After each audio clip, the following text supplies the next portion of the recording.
Welcome to Around the County, a Prince George's County Council production. Take the journey, celebrate our communities, engage with us. We're working together to deliver service to our residents, to build thriving communities, and to make progress in Prince George's County. It's time now for Around the County, service, community, progress, with your host, Council Chair Todd M. Turner.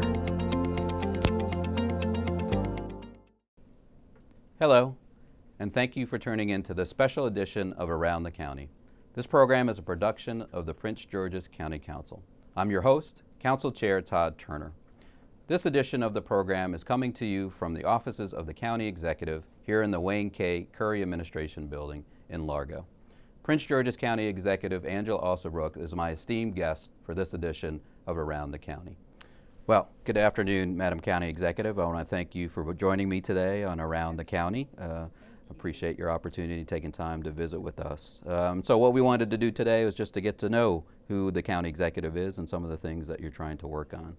And so obviously you seem to be full of firsts. Obviously being the first woman to be our state's attorney in the county's history, and obviously last year in November becoming the first woman county executive in the history of Prince George's County. So how does that feel? You know what? Well, I have been so blessed, and so it is exciting.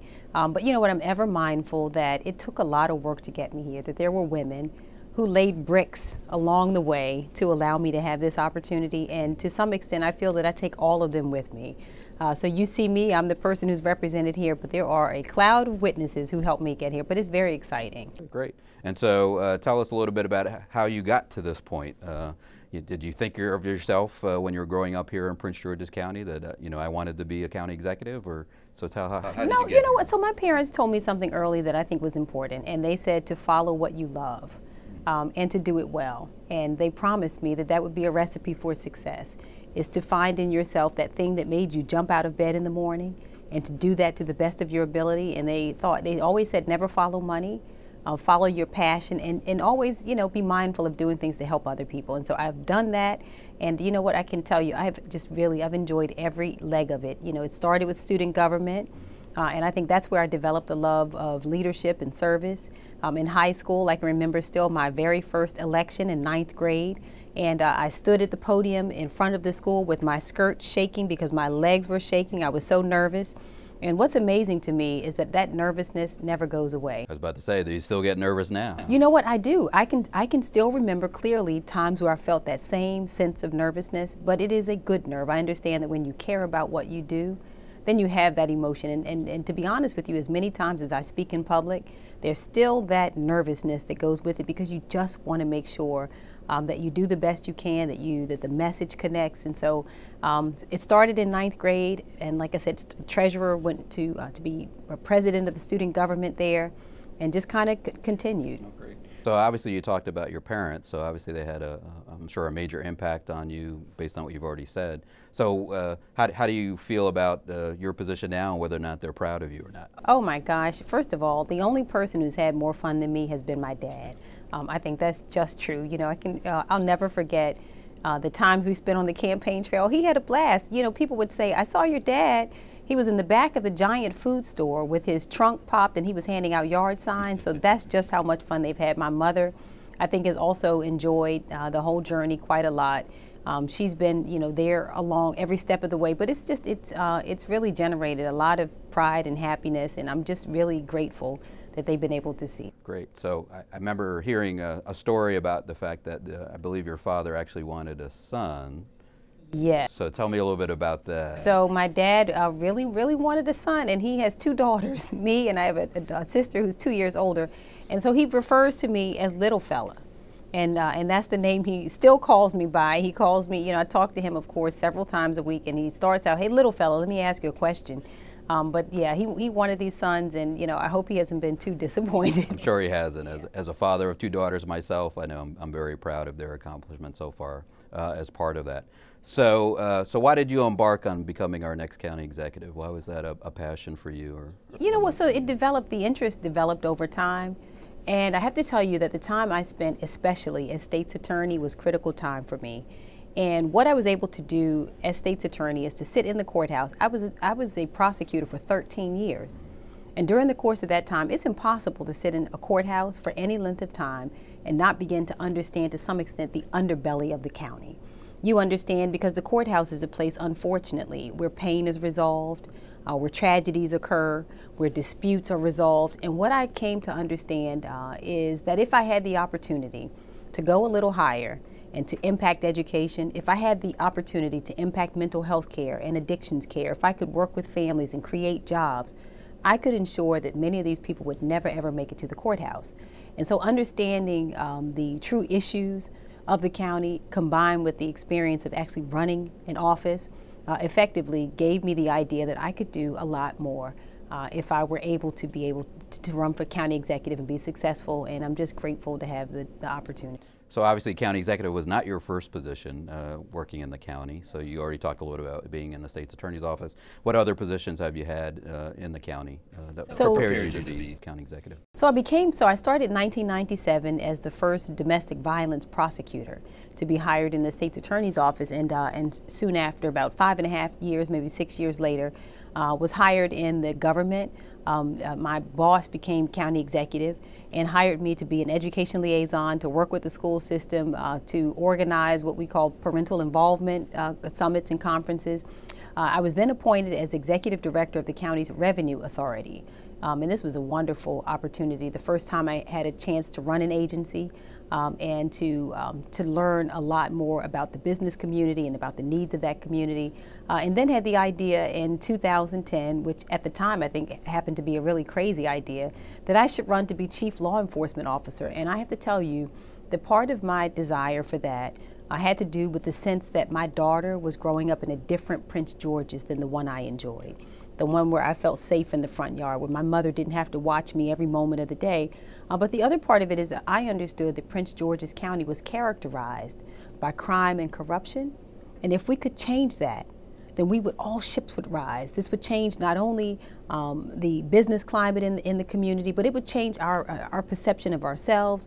But I thought that all of the opportunities would come to us if we could begin to change some of those indicators. And so going to crime first was where we went to change that, to encourage investment in the county.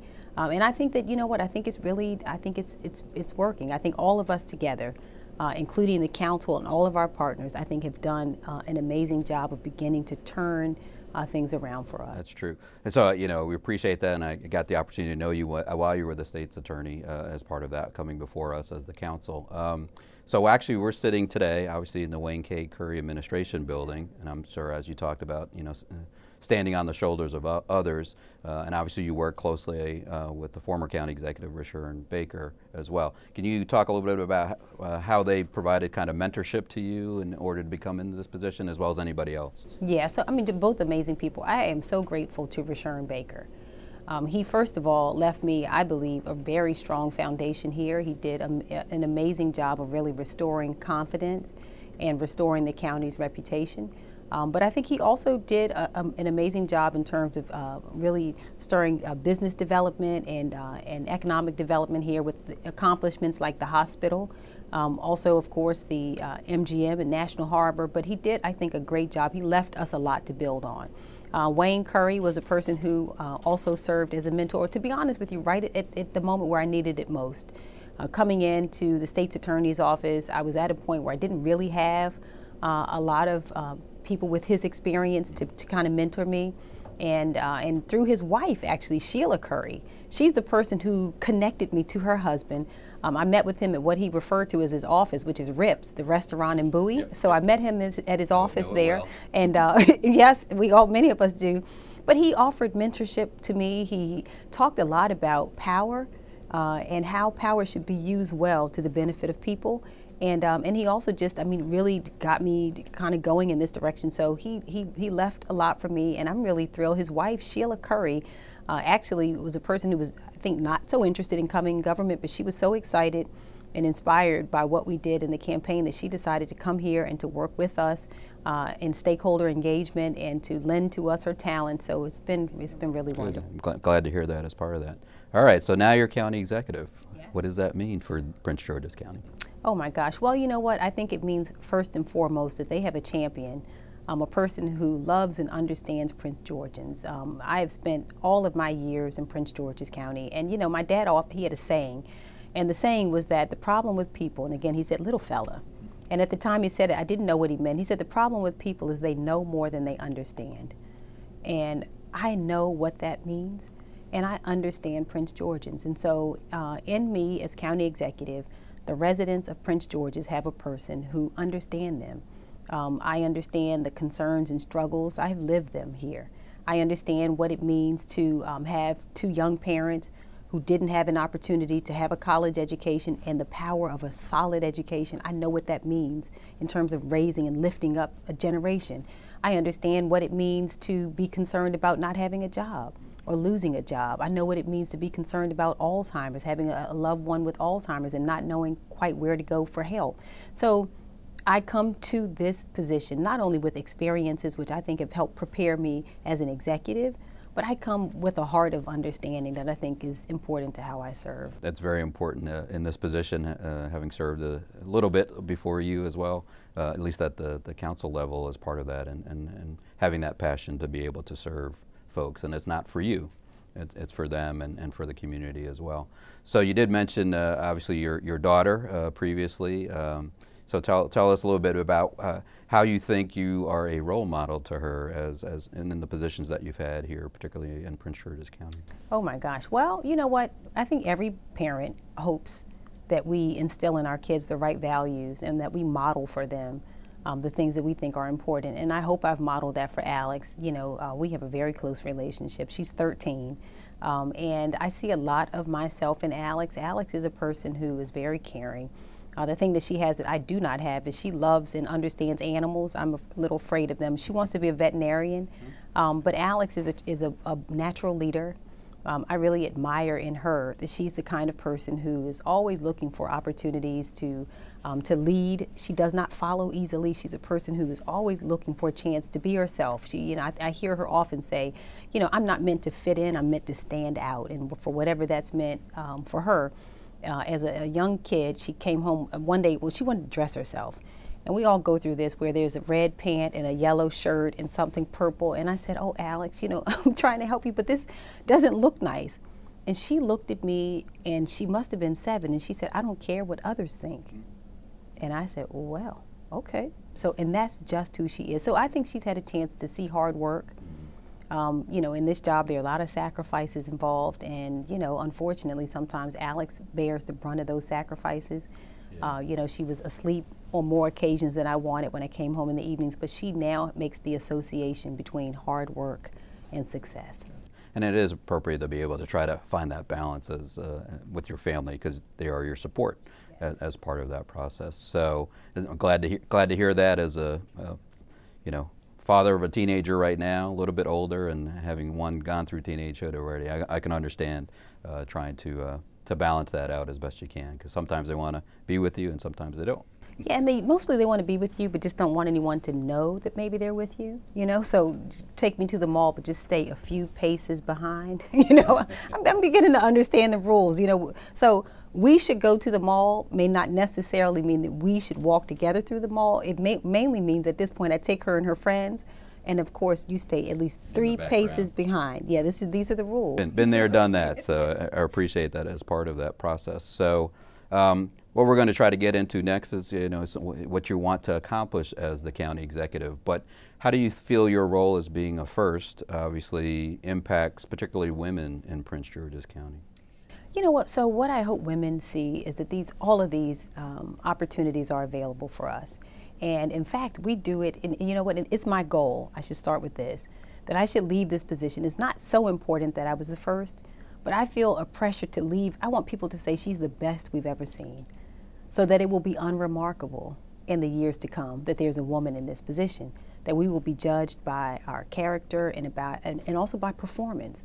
I talk a lot about performance. It's not just getting there. It's like, well, how well did you do once you got there? And I know that if I don't perform well, then it impacts all the women behind me who have a similar aspiration. And so it is my goal to do this better than it's ever been done before. And I feel so lucky because I have so much support The women of this community are just amazing. I got here because women were supportive, who came out, who donated, who volunteered. And so I feel a huge responsibility, not only to perform for my family and for the community, but for all of those like these women who came out for me. So that's a really special burden. Are you comfortable with that? But I'm proud of it. I am. And, I go to bed every night and wake up every morning. This is a job you don't necessarily put down.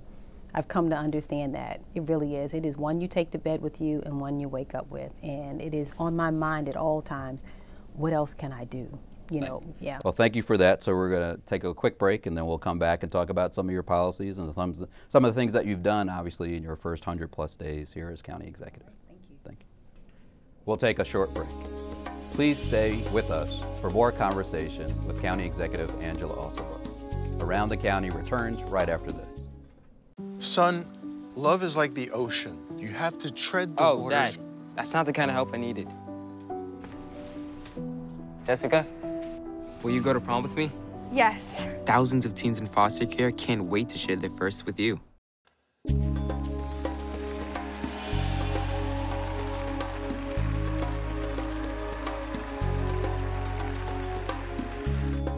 Welcome back to Around the County, a production of the Prince George's County Council. I'm Council Chair Todd Turner, your host. We are continuing our conversation with our very special guest, County Executive Angela Alsobrooks. Thank you so much for taking time out of your busy schedule to join me and our viewers on Around the County. Well, so let's talk a little bit about what you're going to be able to accomplish as our county executive. So how has your first 100+ days been as county executive? Well, they have been busy, I can tell you that, but it's been wonderful. You know what, there are a few things have lined up well. We focused, first of all, on attracting to us a team of people who were experienced, who came to us with a track record, who we thought could really help us to move along the work that we felt was important. And I feel really fortunate that we were able to attract to us a wonderful group of people who have worked as agency directors, as well as promote some from within who have been in our government, who had excellent experience, and who have done an amazing job. And so building the team was the first thing we worked on, was really hiring the right people and promoting others. The other thing that was important, so experience was important, but collaboration. So moving quickly, for example, to our partners on the county council, making sure that we were working to establish the right relationships and really getting off on the right note, one of cooperation and collaboration with our county officials, the state officials, the legislators, working with our federal partners, because I don't think you can do this work without good relationships. And so the relationships are very, very important. The other thing we worked on is really looking around to see how we could improve the innovation here. What could we do to modernize the government, to make the right investments, and I think that we together, and as you know, the council's now working on the budget, but we wanted to make sure that we were able to make some investments there, and I think we moved that along as well. And so we were able to right away set the foundation, I believe, to do the work that we are prepared to do in the upcoming years. You know, the budget was here, the legislative session in Annapolis. So it gave us the chance, I think, to really lay the first foundation for the work that we're going to do together. No, and I appreciate that, obviously, as chair of the council this year, to be able to develop that relationship, even though we had one, previously in different capacities as part of that. And so I think one of the primary things was coming up with kind of a joint legislative priorities as we went into the General Assembly starting in January, which obviously the session turned out to be very interesting, a lot different than I think a lot of people expected. So talk a little bit about, since we just finished up the General Assembly session, about what the priorities were and how we fared as Prince George's County, because I know we just had our press conference. Yeah.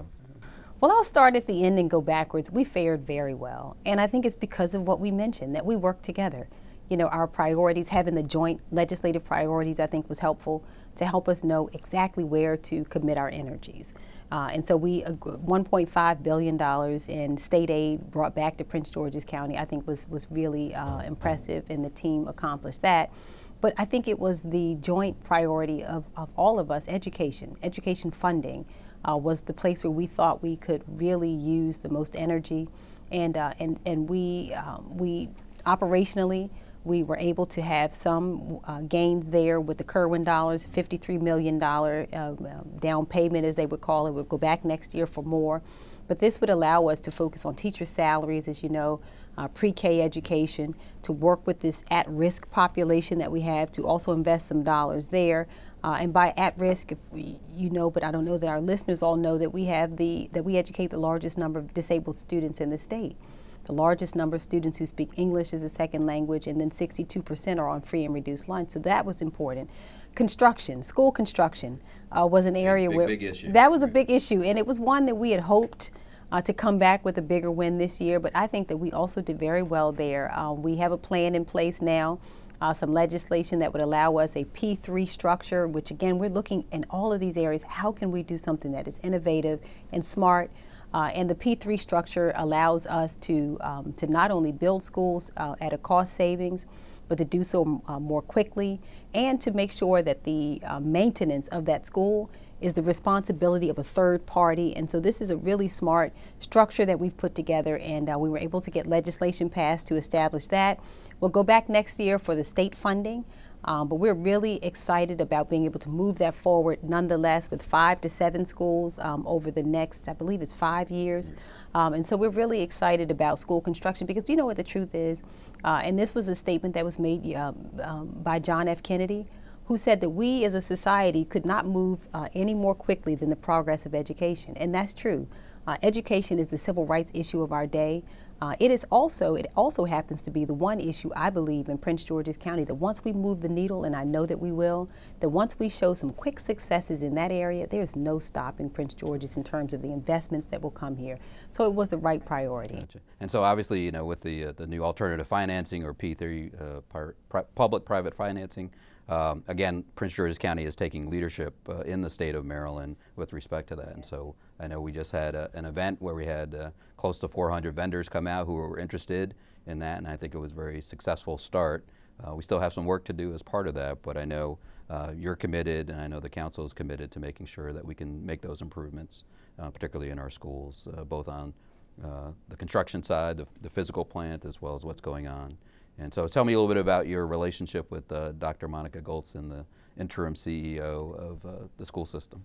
So I think Dr. Golson has done a wonderful job in a number of ways. Her experience has shown, you know, as a person who graduated from Prince George's County Public Schools and who's worked there for 27 years, has allowed her not only, I believe, to demonstrate a level of substantive knowledge, but again, it's that knowledge versus understanding. She seems truly to understand the people, the children in our school system. She knows well how to connect with the stakeholders in the county. I've been impressed in watching her develop those relationships with everyone from labor to the faith community, because the business of education is a community responsibility. It is not just the responsibility of the school system, but understanding that everyone has a role to play, that the school board, the CEO, the county council, the county executive, and I have quite honestly been impressed with her understanding of that and her ability to draw everybody in. And so I've enjoyed working with her, and I'm really grateful for the leadership that she's shown. Another example of woman leadership here in Prince George's County? Well, you know what? The facts speak for themselves. We had not had a woman CEO in our school system for the last 20 years or so. Iris Metz might have been the last. Yeah, I think Iris Metz was the last, and so Dr. Golson is there, and I think that she's done a great job. Great. So talk a little bit about what you're planning with respect to your first budget that you submitted to the county council for review. What other kind of things other than education are you focused in on as some of your priorities? So modernizing the government, technology was an area where we noticed that we really needed some help. So, for example, we made an investment of over $5 million in that area. $4.6 million of it goes. For example, we had to make some improvements in the Office of Human Resource Management. We have a system there where we were using too much paper. To make a long story short, we were evaluating employees with triplicate forms, which means I got my copy, you got your copy, and a copy went in the file. But all of these things really caused government to churn too slowly.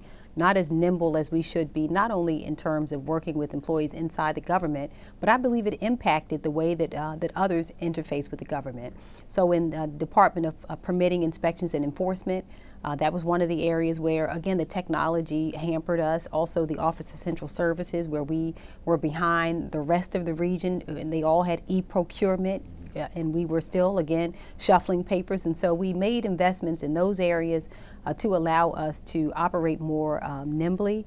And I think that, you know, you're going to see great results. We want people who are doing business and coming to Prince George's County to understand that we are open for business, and being able to navigate our systems to access the website, to be able to get the information you need, to get responses back more quickly has been really important. And so we made those technology investments. So I know you have another passion that's one of your priorities this year, is particularly our youth. So could you talk a little bit about what you're trying to do, particularly I know Summer Youth Enrichment Program is coming up shortly, as well as some of the focus you have on youth sports as well.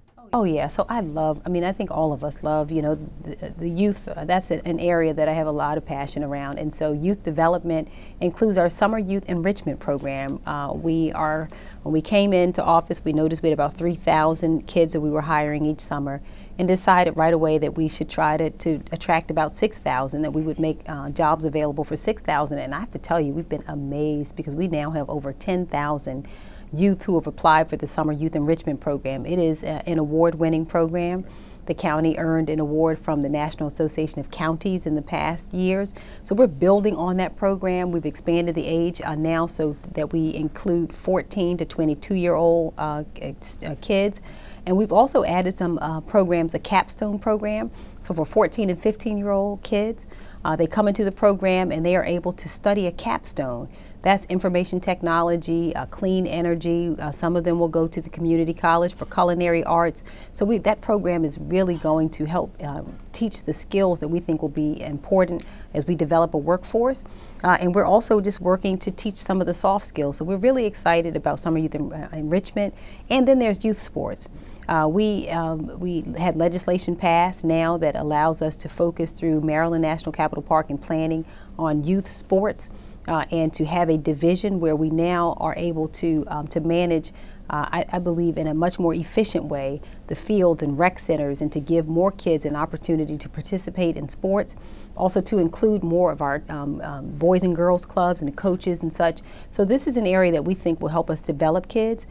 It is not about developing athletes per se, but to make sure that our kids are emotionally developed, that they have opportunities to develop physically, to be healthy people.